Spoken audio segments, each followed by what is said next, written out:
12.3 비상계엄 다음날 안가에 모인 4인방, 그러니까 이완규, 이상민, 박성재, 김주현 회동 직후 휴대전화 교체했다는 것도 저희가 그렇죠. 들었고 관련 수사가 아마 이제 본격화될 것 같은데 관전 포인트 의원님은 좀 어떻게 보십니까? 제가 보기에는 이 대통령 안가에 있었던 법무부 장관, 행안부 장관, 또 법제처장, 네, 민정수석. 민정수석 거기에 이제 한 명 더 밝혀진 게 한정화 법률비서관까지 있었던 거니까 그러니까 예. 4명이 있었다고 분명히 박성재 장관이든 또 이완규 법제처장이든 뭐 수차례 언급을 했는데 또 그렇죠. 불구하고 아. 법률비서가 있었던 걸 쏙 뺐었거든요. 그러면 그 5명은 뭐냐? 이 윤석열 정권을 유지하고 지탱해온 최고위 법조인들입니다. 그렇기 때문에 이 4명은 당연히 이 불법 위헌적인 비상계엄의 절차적 하자를 치유하기 위해서 모였다고밖에 볼 수 없고요. 실제로 이 모임 이후에 이 비아폰을 사용한 것으로 알려진 이상민 장관 이후에 다 핸드폰을 교체합니다. 그리고 또 한 명 하나의 또 범죄 행위가 있었던 게 제가 보기엔 네. 이 계엄령 실무 열람을 보면 4명의 최소 아주 주요 장관의 부서를 받게 돼 있어요. 기재부 장관, 행안부 장관, 법무부 장관, 국방부 장관. 그리고 총리의 부서를 통해서 계엄 선포가 되는데 네. 이 4명의 부서 없이 됐던 것들이 마음에 걸렸나 봐요. 그래서 강희구 전 부속실장에 의해서 이 한덕수 국무총리의 부서를 받는데 받았다가 이 사후적 폐기. 결제에 대해서는 문제가 될 것 같아서 폐기가 되지 않습니까? 네. 전 아마 이 계엄 실무 열람도 이 당시 보지 않았을까. 그리고 이 과정에서 이 절차적 하자를 치유하기 위한 부서의 이 범죄 행위도 모의가 됐을 가능성이 매우 높다라고 보기 때문에 이 4분에 대해서는 좀 수사를 좀 많이 좀 철저하게 했으면 좋겠습니다. 그러니까요. 아직은 제대로 수사가 되고 있지 않고 물론 이제 소환된 사람도 있지만 제대로 안 되고 있다는 생각이 들고 그러니까 결국 4사람이 안가에 모인 거 계엄 이후에 모인 거 나와서 뭐라고 했던 거야? 그때 뭐 저녁 그 연말 가기 전에 식사나 하려고 했다는데 대통령 안전감옥에서 본인들 하게 돼 있습니까 지금? 거기 뭐 지금 얘기하는 거 들어보면은 거기가 무슨 동네 식당인 줄 알아요. 그냥 예약해서 우리끼리 가서 식당 이름이 안가 안가 식당이었어요. 안가 식당. 우리끼리 가서 조촐하게 밥이나 먹지. 그렇죠. 뭐 여기가 안전거기인가? 우리끼리 밥 먹는 장소야. 거의 그런 용도로 이용한 걸로 지금 얘기를 하고 있는데 그게 말이 안 되잖아요. 근데 그것도 좀 말이 안 거짓말인 되죠. 게 말이 안 되죠. 네. 제가 최소 확인한 차량만 5대고요. 그러니까 이상민 장관과 이상민 장관과 이 법무부 장관 차량을 제외하고 네.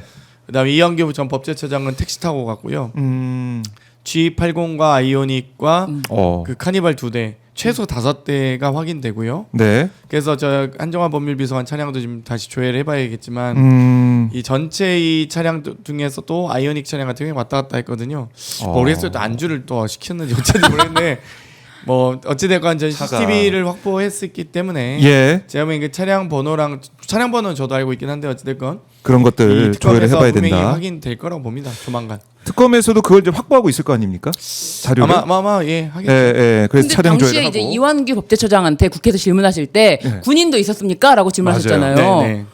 그 부분에 대해서 없다고 했었죠. 예, 근데 그 부분에 대해서 뭔가에 대한 제보라든지 뭔가 촉 때문에 하신 건가요? 아니면은 일단 군인. 저희는 이제 사후 모의를 했을 때 이 계엄 선포 전후 과정을 명확하게 보고받을 수 있는 군인이 한 명 정도 있지 않았을까. 그리고 사실 제보가 있긴 했어요. 군복을 입은 사람이 있었다는 제보가 있어서 이건 제가 처음 밝히는 건데. 네. 그래서 제보 지금 처음 밝히는 예. 거 여러분. 네. 예. 그래서 그때 이제 물어봤던 건데 어쨌건 지금 현재 이제 이완규 법제처장과 박성재 법무부 장관의 이 답변만을 가지고 제가 뭐 고민할 수밖에 없는데 이 5명이 그러니까 안가가 근데 뭐 칸이 나눠져 있거나 이러진 않다고 하더라고요. 근데 어찌됐건 5명의 이 모의했던 네. 공간이 있고 또 나머지 또 모의했던 공간이 있는 게 아니냐라는 추측은 하고 있고요.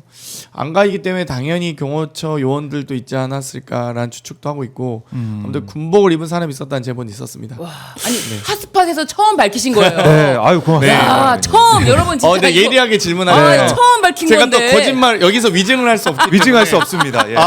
이거 군인 얘기를 네. 하셔서 제가 또 박종환 스팟에서 위증하실 수 그러니까요. 없습니다. 처음 밝히신 건데 예. 제보가 있는 거에 대해서 다 밝힌 게 아니지만 네. 그거를 근거로 해서 질문하셨을 것 같아서. 청문회가 정말 힘든 것이군요. 딱 오늘 저도 약간 당황했어요. 청문회. 앞으로 국회 들어오시면 정말 이 청문회 스타로 날리실 것 같다는 생각이 드네요. 갑자기. 아닙니다. 제가 볼 때 개그를 하셔야 될 것 같아요. 그때보다는 날카로우셨어요. 네. 네, 제보가 그래요. 있었다고 합니다. 네. 군복 핫스팟에서 입은 처음 사람. 밝힙니다. 네. 아 여러분 꼭 봐주셔야 돼요. 네, 군복 입은 사람이 있었다. 그 제보가 있었다. 그러면은 이것도 그 군인이 누구였는지 이걸 그 사실을 조사하게 되면 지금도 보니까 네 사람만 있었다고 했는데 알고 봤더니 법률비서관이 있었고 이런 식으로 그렇죠. 들어간 차량만 최소 네. 5대의 인원만 저희가 대충 한 15명 정도 되는데 그거를 너무 거짓말하니까. 그러니까요. 네. 뭐 특검이 이제 CCTV 다 확보했으면 저는 네. 뭐 곧 밝혀질 거라 봅니다. 아, 그래서 저희 댓글 중에 그 군인이 누구일까라고 또 묻는 댓글도 있는데 의원님은 그러니까요. 어떻게 좀 저도 추정하십니까? 궁금한데 저는 예. 방첩사 또는 정보사의 블랙 요원일 수 있다라는 생각은 하고 있어요. 네. 블랙 요원일 가능성도 있다. 뭐 근데 블랙 요원들은 군복을 입고 다니지 않으니까 뭐 블랙 요원까지는 아니더라도 네. 방첩사 또는 정보사 정도 소속 군인 정도. 네. 근데 의원님실에 의외로 그러니까 의원님실에 의외로가 아니라 의원님실에 굉장히 이런 제보가 활발하게 많이 가고 그거를 또 활용을 굉장히 잘하시거든요. 근데 제보를 많이 받는 비법이 있을까요? 국회의원으로서?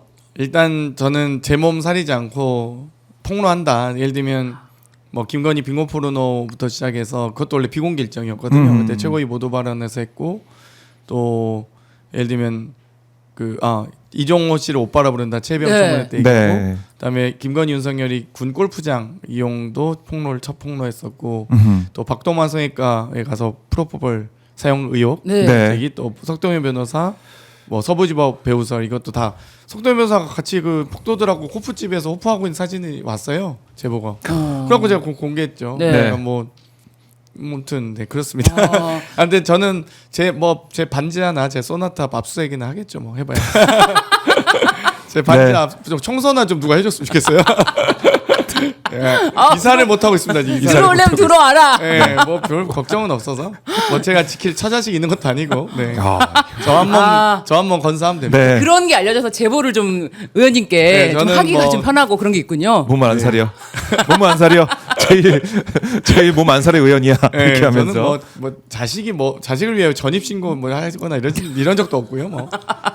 그렇네요. 그런 차이가 있습니다. 네. 네. 자, 그리고 특검팀이 지금 사후 계엄 선포문 아까 서명에다 폐기한 그런 부분에 있어서 한덕수 전 총리 재소환한다 이런 얘기도 있는데 일각에서는 내란 특검 1호 구속영장 청구 가능성이 있다 이런 얘기도 있어요.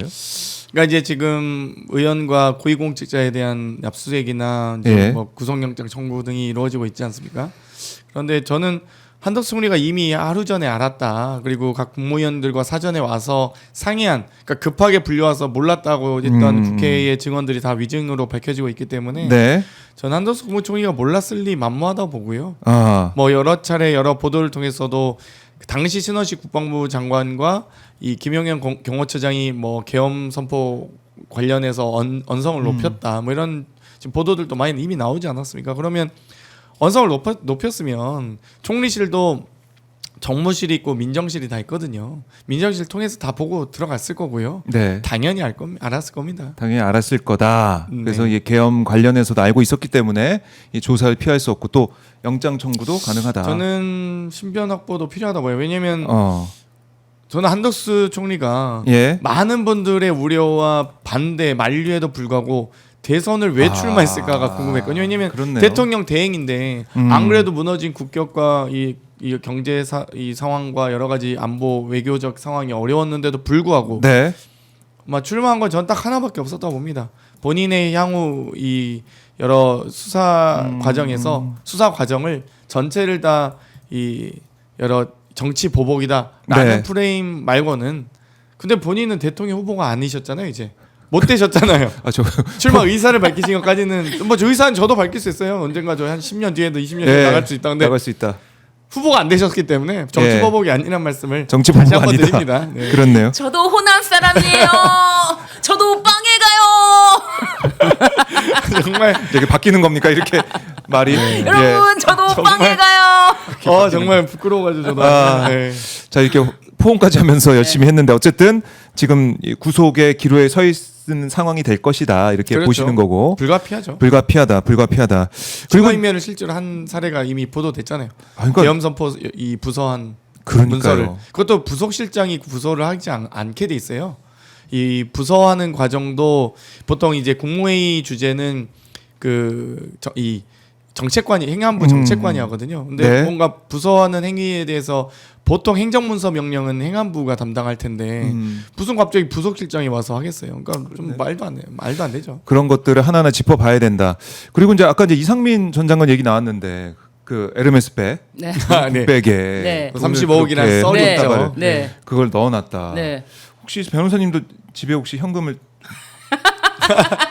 그게 보이진 아니, 않으세요. 법조인들이 아니. 원래 그렇게 하나 싶어서 아니 근데 이거는 정말 네. 말이 안 되잖아요. 말이 안 요즘 된다. 같은 시대에 현금을 집에 보관하는 사람 뭐 건진법사 정도 돼야 그냥 보관해 두는 거 아닌가. 그렇습니다. 이게 이해가 안 되는 이게 부분이다. 멀쩡한 돈이라면 예. 그거를 왜 집에다가 보관합니까? 35억이면은 네. 연이율 요즘 정기예금에도 한 3%면 네. 그러니까요. 우리 모두 한 달- 그런 생각하잖아. 이해가 이자가 안 되는- 얼마예요? 네. 이해가 안 되는 부분인데 근데 그러니까 얼마나 그러면은 그거 검은 돈이고 뭐시고 간에 일단 은행 이자 좀 받아볼까? 그렇죠. 한 달 이자만 몇 천 될 것 같은데. 그러니까 검은 돈 상관없어. 일단 의자 좀 받아보자. 이자 좀 받아보자. 근데 이렇게 은행에다가 넣거나 이렇게 하지 못하는 돈은 검은 돈이라는 사연이 이렇게, 있는 돈. 예, 합리적인 의심이 되죠. 그러니까 그런 의심이 드는데 근데 이상민 전 장관은 이런 보도, 그러니까 네. 자택 돈다발 보도에 화를 내면서 민형사상 대응에 나선다 뭐 이런 얘기도 나오고 있더라고요. 자기는 결백하다 이런 것 같은데 어떻게 보세요? 아니, 그 변호사님. 자식 있는 결백하다. 뭐 똑같죠. 그 윤석열도 지금 자신은 뭐 내란에 대해서 완전히 자기가 완전히 무슨 뭐 마치 사람들이 다 해놓고 자기가 계엄 선포문만 읽은 것처럼 하는 거잖아요. 아니 발견된 게 자신의 집인데 그거에 대해서 뭘 민형사상 조치를 한다는 건지. 그걸 경찰들이 그 압수수색 나간 사람들이 일부러 거짓말을 해가지고 뭐 그 돈이 많습니다 이렇게 얘기했을 리는 또 상식적으로 이해가 안 가고. 해당 압수수색 당시에 압수수색은 이제 특정된 사물에 그렇죠. 대해서 예, 압수수색이 거기서만. 가능하기 때문에 깜짝 놀랐다는 거 아니겠어요? 명품백 여러 개 중에 예. 뭐 돈다발이든 가방을 발견했기 때문에 그걸 가지고 압수를 할 수는 없었을 할 거예요. 수는 압수 물품이 없었는데. 아니기 때문에. 근데 뭐 복수의 이 관계자들에 의해서 증언이 있다면 그건 사실에 가깝다고 봐야겠죠. 사실에 가깝다고 그럼 볼 수 그 있다. 증언을 한 뭐 그 사람들이 무고 수사관들을 뭐 고발하시든지 뭐 예. 네. 참 이해가 안 되는 거. 이것도 이제 밝혀야 되는 거고.